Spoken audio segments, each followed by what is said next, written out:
Keep a yeek, you never lack, cause I'm blammed up. You ain't from around here, we finna jam you up. Cali swag game lace, where the cameras. Cross control the state bridge with a froze wrist. Head 4-way, turned up to... What's going on with everybody, man? I hope everybody's having a productive day, feeling blessed, and like I always say, it's one life, one chance. We only got one chance to do this right, so let's get it done. Well, I'm fresh off of work. It's 5:30 in the morning. Thought I'd drop another video real quick. Eat some leftover cold pizza. It's one of my favorites. Today's my day off, so I'm gonna be coming through and answering a lot more questions as much as I can today. So let's get right into it, man. Just hit the subscription button if you haven't already. Please support the channel. Always hit that like button and always leave a comment. Tell me what you guys think. As you can see from the thumbnail, it's about Boxer.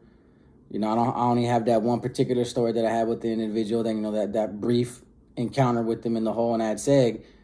But when I started looking him up on YouTube, I started realizing, like, man, this dude's, no matter whether he's a federal informant for the FBI, no matter how much he's told on people, the fact that he got released from doing all that telling, to me, I kind of overlooked that because it's really none of my business. I don't really care. That man did what he had to do. But I was watching a lot of videos on this individual, especially if you watch Police and Fire Publishing on YouTube. This is an ex-Mexican Mafia member who speaks on behalf of every single Mexican Mafia member from the beginning until the most recent, the most updated. And I trip out. I trip out on the views. I trip out on a lot of the comments. I read through the comments, and I got to understand, it's mind-blowing how a lot of these individuals are these high-profile political figures, how much attention they get, how much people tune in to watch, even from the outside perspectives, civilians, regular Good Samaritans, individuals who've never been to prison before. It seems like society, including with these, prison genre channels that everybody's been talking about, everybody wants to have that keen sense of understanding of, what takes place in jail. Like, who are these individuals? I myself am speaking on behalf of a lot of gang members that were active in SNY. We seek to reach them kind of heights, these kind of political stances, these political powers that these individuals have developed, reached, gained, and exerted through society and the prison system. But I was watching the interview when actually the FBI was interviewing him, and the way he broke down the intricacies and dynamics of the Mexican Mafia. And there was a few things that stood out to me. First, like I said, I got to meet the individual in the cage and ad seg. He talked, he was a highly effective speaker. I won't take that from him. But in a normal sense, when you just regular interactions, when I used to hear him talk to Epi Cortina, he sounds just like us. He talks just like us. But as you can see his presentation with the FBI, he turned into a whole different person. And that's something that I want to illustrate to you guys, because through the Norteño struggle, we are taught to speak and conduct ourselves in that same fashion. Because what I've been taught through the 14 bonds and through the format is that you have to learn how to be versatile in your approach, in your speech. When I'm around fellow Norteños and Northerners, I can speak and act and conduct myself in a certain way. But when I got around the prison administration, I had to revise my approach. So now I have to use big words. I have to sound presentable. I have to speak as if I know what I'm talking about. I have to be well fluent when it comes to inmate rights and criminal law, the Title 15, the procedures and how to go about addressing issues in accordance to what we're trying to do and address with the prison administration, whether it's through MAC-REP, whether it's just asking a cop on a tier for something in particular, or correcting an issue, correcting a matter. And then through those bonds and formats, you're also taught how to conduct yourself within society. Because we weren't supposed to come out here and just start acting like gang members again and going back to our hoods and going back to our streets and just throwing up a red paño up there and throwing up a 1-4 and playing Norteño music. No, we were supposed to come out here and infiltrate society. We were supposed to come out here and get these jobs. We were supposed to come out here and establish the streets in a better fashion so individuals that were coming home, which was our fellow soldados, would have an opportunity. Like, we'll get them jobs. We'll get you an apartment. We'll help you get through welfare. We'll help you get your California ID. Things of that nature. We were supposed to be out here and gaining all these opportunities and making them accessible to the individuals that were coming out, our fellow people. Everything was about advancement and betterment. So when I watched this interview with this individual, I'm watching how he talks. I'm watching his posture. I'm watching his conduct. And the way he broke it down. Everything from the money laundering off their books to the connections and the camaradas that they control on the streets, to the prison systems they've infiltrated, how them going to the feds only made them even a bigger organization when California and the feds thought that getting them in taking them off California main lines and putting them in the penal systems in the feds was going to destroy them or dismantle any type of leadership in their hierarchy. It only enabled them and assisted them even more than they could imagine. Then you had the Arizona Mexican Mafia, then you got the Texas Mexican Mafia. Now I've heard these individuals are in the feds, shaking hands and gaining more connects with the cartels in Mexico. All you did was better their criminal enterprise more than you destroyed it. And think about it, since the 1950s, including the Nuestra Familia, from the 1950s and 68s up until 2022, look at how many gang sweeps, gang indictments, gang junctures have been taking place in the state of California and through other states in regards and behalf of these two organizations. Not excluding, the ABs and the blacks and everybody else, but we're talking about these two organizations that sat in that cell, from a prison cell on a desk, and created some of the biggest criminal enterprises in the state of California. The moral of my video was this: if all these individuals sat in themselves and collaborated with one another, created these collectives, created these criminal entities, branched out from the penal system to the streets, control the streets. Yeah, I understand they do, these organizations as well as, even the SNY, STG groups have wreaked a lot of havoc on society. But it's the gang culture. That's what they do. The criminals, that's what we all do. That's all we know to do. It seems like, the criminal mind frame and the criminality of our lifestyle is all we're capable of, when that's not the case. The way I see it is, I've seen a lot of individuals from the penal system, like I said, sitting at that desk, just brainstorming with one another, creating a brotherhood, setting goals and objectives of taking over streets, taking over the drug trade, establishing cartel connects, branching out of different states, becoming millionaires. All from a 4x4 cell. All from a cell that has 2 bunks, a chrome sink, and a desk. And you can see it through that interview, the way he conducts himself, the way he explained the whole Mexican Mafia organization, how in-depth and structured that organization is, and how much have they terrorized the community, and how much have they taken over, how much have they gained. He was talking about a lot of his fellow brothers, including himself, having tens of thousands of dollars on their books. These men didn't have to work a day in their lives. Got convicted and doing life without the possibility of parole. Sitting in a cell behind razor wire fences, 23-hour lockdowns. In Pelican Bay, the supermax of California, and are capable of moving mountains, that they can reach far out in society with their hands. That all it takes is that one letter, encoded, encrypted with a simple message, and we're talking about an army of individuals on the streets, foot soldiers, willing to conform and comply, aid and assist these individuals, all the way in Pelican Bay. All I'm trying to address is the capability of man's will, the willpower that any man has. These individuals created these criminal enterprises and accomplished a lot of things. But I've also seen some good from that same type of capability and willpower that all of us have in jail. On the SNY side, yeah, we could talk about the STGs growing and expanding and taking over the streets when they come out. That's neither here nor there. But I remember I had a homie named Isaac from Modesto, and he had a big homegirl, thick, the ones that keep in touch with us most of the time is always the thick, ugly homegirls that come through, but they low as hell.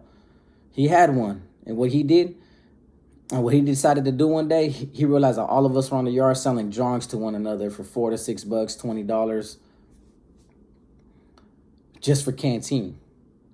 So he established with her prison art website, got it patented, and what he started doing, he started buying these same drawings off the yard with the money that was provided by his homegirl, created that website and started selling prison inmate art to people on the streets. And he was tripling, maybe double tripling his money. I thought that was an intelligent move. Because all we want to do on the yards is sell drugs, the drug trade. Like, we ain't got nothing better to do, and we can't think farther than just getting a sack, selling it, doubling your money, getting high, taking the rest of your re-up money, buying another sack, doubling it, so on and so forth, and only making a couple $100, maybe $1,000 if you're really good at it. But the homie created an inmate art website and it helped me a lot. I used to sell my drawings through him. His homegirl would send me two books of stamps at a time just to keep me waiting. And about a month later, she would contact me saying, hey, somebody bought your drawing for $50. Where do you want it to go?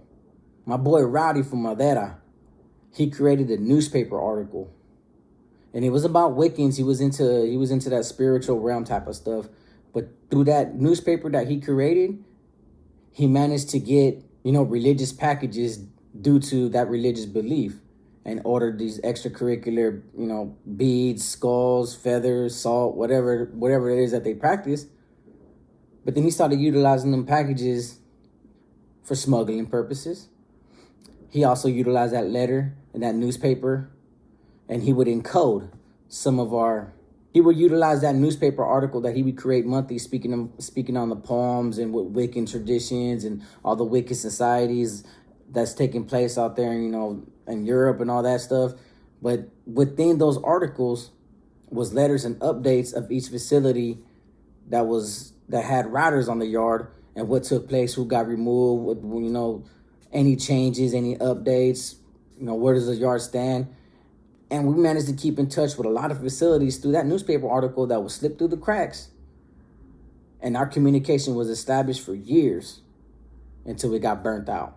I even seen there was an inmate that paroled from federal prison who created prisonersassistance.com. And through this prisoner assistance website, you pretty much can gain access to any type of assistance that you need as a prisoner for like a monthly fee of like $40. But within that $40, you can get case laws, you can get legal documents printed out. He can type up legal documents for you, like points of authorities if you needed to present something to the Court of Appeal. He gave you access to the internet if you wanted to print out pictures, print out drawings, print out copies of tattoo magazines so you can get it sent in. Some of them you can even pay with just books and stamps. Individuals are selling white lightning in there for books and stamps and utilizing it to buy pictures of girls in thongs and sell those pictures of girls in thongs on a tier for $1. And you're making money. I've seen so many creative hustles in jail. And then I go back and look at this interview and I'm thinking, everything that he talked about, all those books that he read, was the same thing a lot of us are doing, like the 48 Laws of Power. I got that book right here in my house. I still read it every now and then just to refresh in my memory. The 7 Habits of a Highly Effective Thinking People is another book that teaches you traits on how to effectively think every day, how to stop and think and be analytical before you react. It's a good book. He also said in the interview that they were always taught to read books on psychology. I tried to do it. I didn't like it. It was too complex for me. But it was because they wanted to understand the way men think. So you can understand how to manipulate somebody. And it actually works. A lot of the NFs used to shoot us lists of what books to read, like, Genghis Khan, Attica the Hut, The Art of War. They got so much time on their hands that they're reading all these self-help books to teach us how to grow as not only as men, but also establish a better criminal mind frame so we can either get away with things more or actually gain that bigger sense of power that we were already striving for in the first place. But see, what I learned from all this, including from that interview, including all my experiences that I got to deal with, these NF members, these regiment commanders, a lot of my fellow Norteño soldados at the time, and including, my rider brothers that I actually have branched out and did something bigger than just be on the yard and politic against one another and fight one another and campaign against each other. Told me that I can come home and establish something for myself in the same sense, because that was my downfall through prison. I always want to be that high political figure. I wanted to be that NF. I wanted to be that Mexican mafia. But the same way those individuals were capable of establishing themselves and their presence and their reputations through a criminal enterprise, I'm telling myself now that I'm out here and I get to enjoy this freedom, I get to enjoy the better things in life. I have this YouTube channel now, this audience that's very supportive. Like now I'm trying to be something great, but in a different aspect, in a positive aspect.